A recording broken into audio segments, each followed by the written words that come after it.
facilities as a government that is actually really genuinely supporting local communities.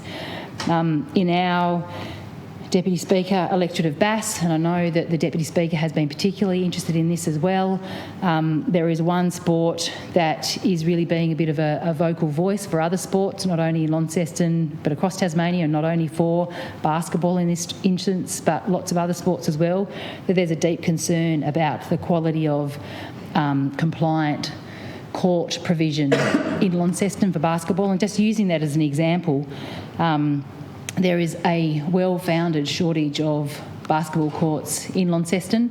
Many times ago, and the Deputy Speaker and myself have both been members of the Launceston City Council and are intimately aware of how long there has been court shortages in Launceston. And it appears that a method of this government to satisfy people is to make comments or statements or commitments with very little follow-up. So there had been an expectation in the local basketball community that there would be commitments around indoor sporting facilities. There had been a sort of a taking them along on a path of a story that would occur.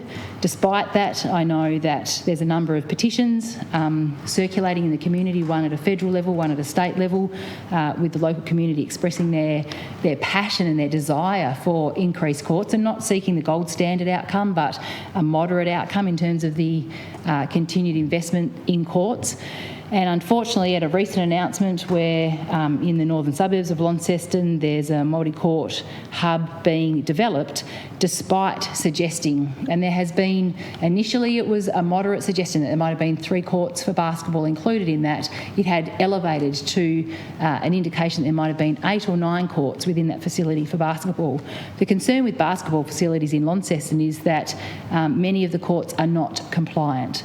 And not having compliant courts actually impacts the ability of an athlete, either a junior or a developing or an emerging athlete, to actually develop the appropriate skills to have the best possible chance of success in their sport.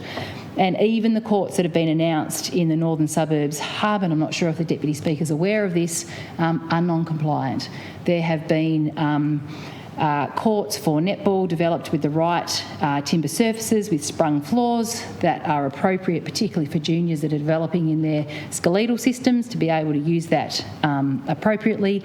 But my understanding is that rubber-based floors on concrete bases are proposed for basketball, and that's non-compliant.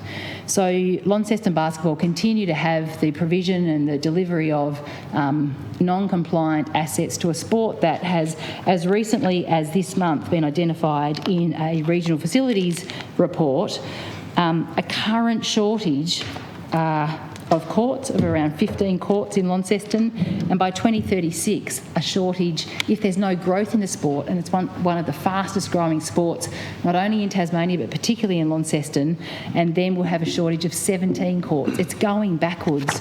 The local community are asking for timeframes and commitments financially for courts to be delivered.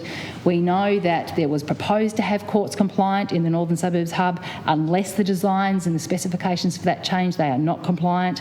We know that in the future there's proposed to be a 3rd stage of York Park redevelopment.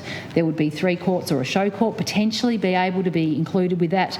But the current facility at the Elfin Sports Centre, which is not a home of basketball, that they don't have open access to, that they are often sent off court for other activities in that space, the number of courts there that haven't really had significant investment in the past 30 years needs significant upgrade.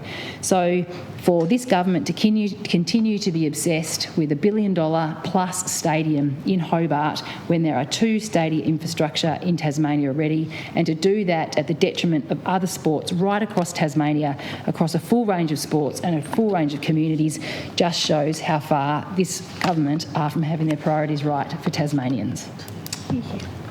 The question